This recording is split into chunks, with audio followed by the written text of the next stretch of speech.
Hi friends, welcome to Shami's kitchen. എല്ലാവർക്കും സുഖമാണല്ലോ. ഇന്നത്തെ നമ്മുടെ സ്പെഷ്യൽ, നമ്മൾ ചില റെസ്റ്റോറൻറ്റിൽ ബിരിയാണിയൊക്കെ കഴിക്കുന്ന സമയത്ത് അതിൻ്റെ കൂടെ കുറച്ച് മധുരവും കുറച്ച് പുളിയൊക്കെ ആയിട്ടുള്ള ഒരു സൈഡായിട്ടൊരു അച്ചാർ തരാറില്ലേ?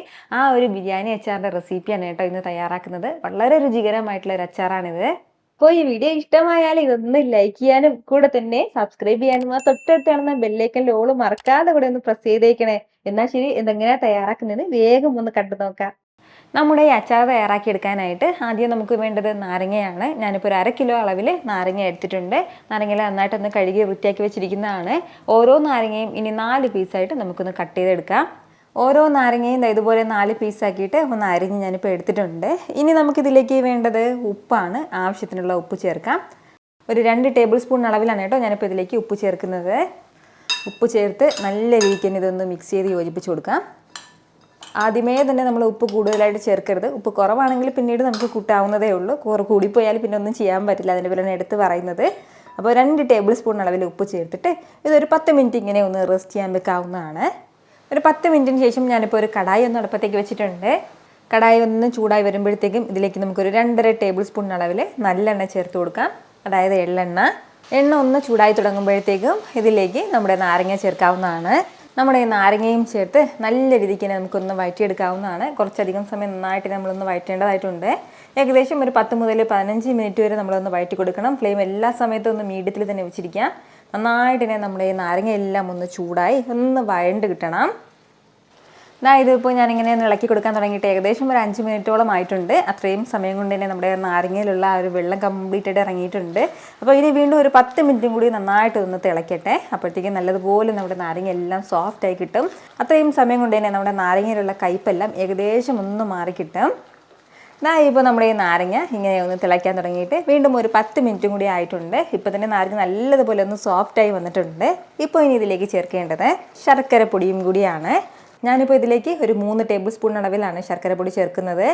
നല്ല കയ്പുള്ള നാരങ്ങയാണെന്നുണ്ടെങ്കിൽ കുറച്ചും കൂടി കൂടുതലായിട്ട് നമുക്ക് ഇതിലേക്ക് ശർക്കര പൊടി ചേർക്കേണ്ടി വരും. അത് നമുക്ക് ലാസ്റ്റിൽ ടേസ്റ്റ് ചെയ്ത് നോക്കിയിട്ട് കയ്പുണ്ടെങ്കിൽ മാത്രം കൂടുതൽ എക്സ്ട്രാ ചേർക്കാവുന്നതാണ്. അപ്പോൾ ഈ ശർക്കര പൊടി ചേർക്കുമ്പോഴത്തേക്കും നമ്മുടെ നാരങ്ങയിൽ ഒട്ടും തന്നെ ആ ഒരു കയ്പുണ്ടാകില്ല കേട്ടോ. അപ്പോൾ അതിന് വേണ്ടിയിട്ടാണ് ഒരല്പം ശർക്കര പൊടി ചേർക്കുന്നത്. ശർക്കര പൊടിയും ചേർത്ത് എല്ലാം കൂടി നല്ല രീതിക്ക് ഒന്ന് മിക്സ് ചെയ്ത് യോജിപ്പിച്ചെടുക്കാം.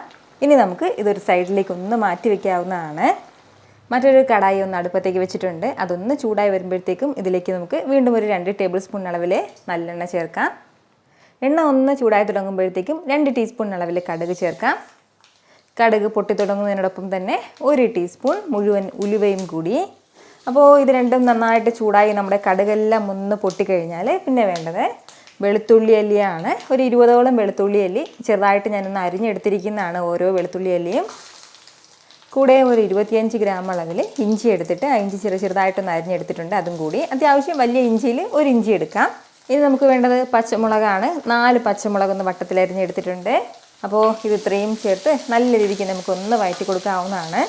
നമ്മുടെ ഇഞ്ചി വെളുത്തുള്ളിയൊക്കെ ആയിട്ടൊന്ന് മൊരിഞ്ഞ് തുടങ്ങണം. നന്നായിട്ട് മൊരിഞ്ഞ് കിട്ടണം എന്നുള്ള ആവശ്യമില്ല. ഫ്ലെയിം ഒന്ന് മീഡിയത്തിൽ വെച്ചിട്ട് ഏകദേശം ഒരു 3-4 മിനിറ്റോളം നമ്മളിതുപോലെ ഒന്ന് വഴറ്റി കൊടുക്കേണ്ടതായിട്ടുണ്ട്. ഇതിപ്പോൾ ഇങ്ങനെ ഒന്ന് വഴറ്റി കൊടുക്കാൻ തുടങ്ങിയിട്ട് ഏകദേശം ഒരു 3-4 മിനിറ്റോളം ആയിട്ടുണ്ട്. ഇത് ഇത്രയും തന്നെ മതിയാവും. ഇനി നമുക്കിതിലേക്ക് മസാലപ്പൊടികൾ ചേർക്കാം. അപ്പോൾ മസാലപ്പൊടികൾ ചേർക്കുന്നതിന് മുമ്പായിട്ട് ഫ്ലെയിം നന്നായിട്ട് നിന്ന് കുറച്ച് വെക്കണം. 3 ടേബിൾ സ്പൂൺ അളവിൽ കശ്മീരി ചില്ലി പൗഡർ ചേർക്കുകയാണ്. ഇച്ചിരി കളർ കൊടുക്കും. എരിവ് കുറവുള്ള മുളക് പൊടിയാണ്. കാരണം നമ്മളിതിലേക്ക് പച്ചമുളക് കൂടുതൽ ചേർത്തിട്ടുണ്ട്. നല്ല എരിവുള്ള മുളക് പൊടിയാണെന്നുണ്ടെങ്കിൽ 2 ടേബിൾ സ്പൂൺ മതിയാവും. കൂടെ 1/2 ടേബിൾ സ്പൂൺ മഞ്ഞൾപ്പൊടി.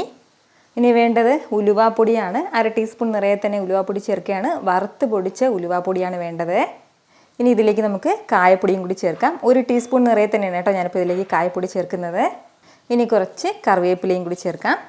കറിവേപ്പിലയും ചേർത്തിട്ട് എല്ലാം കൂടി നന്നായിട്ട് തന്നെ ഒന്ന് വറുത്ത് കൊടുക്കാവുന്നതാണ്. ഫ്ലെയിം ഇപ്പോൾ കുറച്ച് വേണം വെക്കാനായിട്ട്, കൂട്ടി വെക്കരുത്. എങ്കിൽ പിന്നെ നമ്മുടെ മസാല കരിഞ്ഞു പോകും. കുറഞ്ഞ ഫ്ലെയിമിൽ ഇട്ടിട്ടാണ് നല്ല രീതിക്ക് ഒന്ന് വറുത്തെടുക്കാനായിട്ട്. ഈ ഒരു സമയം നമ്മൾ കറിവേപ്പില ചേർത്ത് വറുത്തെടുക്കുന്നത് എന്താണെന്ന് വെച്ചാൽ, അല്ലാന്നുണ്ടെങ്കിൽ ആദ്യമേ ചേർക്കുകയാണെന്നുണ്ടെങ്കിൽ കറിവേപ്പില എല്ലാം കരിഞ്ഞു പോകും. അതിൻ്റെ പേരിലാണ് ഇപ്പോൾ ചേർത്ത് നമ്മളൊന്ന് വറുത്തെടുക്കുന്നത്. മസാലയൊക്കെ നന്നായിട്ടൊന്ന് ചൂടായി കിട്ടിയാൽ മാത്രം മതിയാവും. ഏകദേശം ഒരു 2 മിനിറ്റോളം ഞാനിപ്പോൾ കുറഞ്ഞ ഫ്ലെയിമിലിട്ട് ഒന്ന് വറുത്ത് കൊടുക്കുകയാണ്. ഈ ഒരു സമയം എക്സ്ട്രാ എണ്ണ വേണമെന്ന് തോന്നുകയാണെന്നുണ്ടെങ്കിൽ എണ്ണ കൂടുതൽ ചേർക്കാം. കാരണം അച്ചാറിന് എപ്പോഴും കുറച്ച് കൂടുതലായിട്ട് എണ്ണ ആവശ്യമായിട്ടുണ്ട്. ഞാൻ ഒരല്പം കൂടി എണ്ണ കൂടുതൽ ചേർക്കുകയാണ്. ഇപ്പോൾ നമ്മുടെ മസാലയും കറിവേപ്പിലയൊക്കെ നന്നായിട്ട് ഇതൊന്ന് മൊരിഞ്ഞ് കിട്ടിയിട്ടുണ്ട്. ഇനി ഇതിലേക്ക് നമ്മൾ നേരത്തെ റെഡിയാക്കി വെച്ചിരിക്കുന്ന നമ്മുടെ നാരങ്ങ ചേർക്കാം. ഇനി ഇതിലേക്ക് നമുക്ക് വേണ്ടത് ഈന്തപ്പഴമാണ്. ഞാനിപ്പോൾ 1/4 കിലോ അളവിലാണ് കേട്ടോ ഈന്തപ്പഴം എടുത്തിട്ടുള്ളത്. 1/2 കിലോ നാരങ്ങയ്ക്ക് അതിൻ്റെ നേരെ പകുതി ഈന്തപ്പഴം മതിയാകും. നമ്മുടെ ഈന്തപ്പഴവും ചേർത്തിട്ട് വീണ്ടും നല്ല രീതിക്ക് എല്ലാം കൂടി ഒന്ന് മിക്സ് ചെയ്ത് യോജിപ്പിച്ച് കൊടുക്കാം.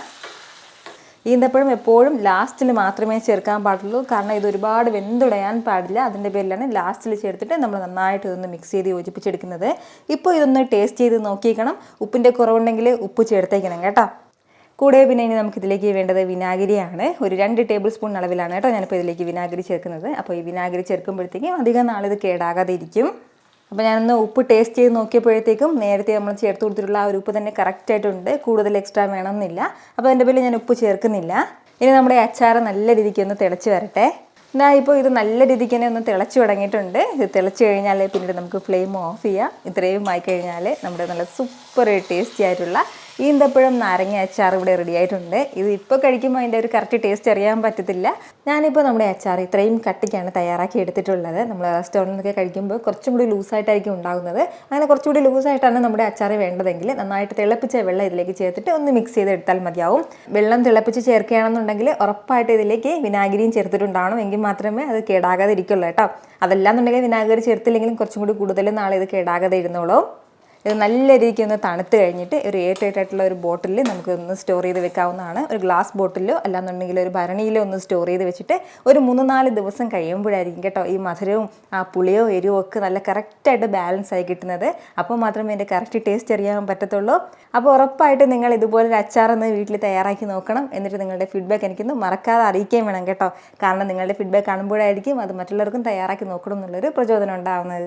എത്ര എളുപ്പത്തിലും രുചികരമായിട്ടാണല്ലേ നമ്മൾ തയ്യാറാക്കി എടുത്തിട്ടുള്ളത്. അപ്പൊ ഇത് ഇഷ്ടമായാൽ ഇതൊന്ന് ലൈക്ക് ചെയ്യാനും കൂടെ തന്നെ നിങ്ങളുടെ ഫ്രണ്ട്സിനും ഫാമിലിക്കും എല്ലാവർക്കും ഇതൊന്ന് ഷെയർ കൂടി ചെയ്ത് കൊടുത്തേക്കണം. ഇതുപോലുള്ള റെസിപ്പിക്ക് വേണ്ടിയിട്ട് നമ്മുടെ ഷാമീസ് കിച്ചൻ ചാനൽ ഫോളോ ചെയ്യാനും സബ്സ്ക്രൈബ് ചെയ്യാനൊന്നും ആരും മറക്കരുത്. വീണ്ടും നല്ലൊരു ഷാർ വീഡിയോ ആയിട്ട് നാളെ കാണാം. അതുവരേക്കും എല്ലാവരും ഹാപ്പി ആയിട്ടിരിക്കുക, സന്തോഷമായിട്ടിരിക്കുക, എല്ലാവരും സേഫ് ആയിട്ടിരിക്കണം. Take care friends. ടാറ്റാ.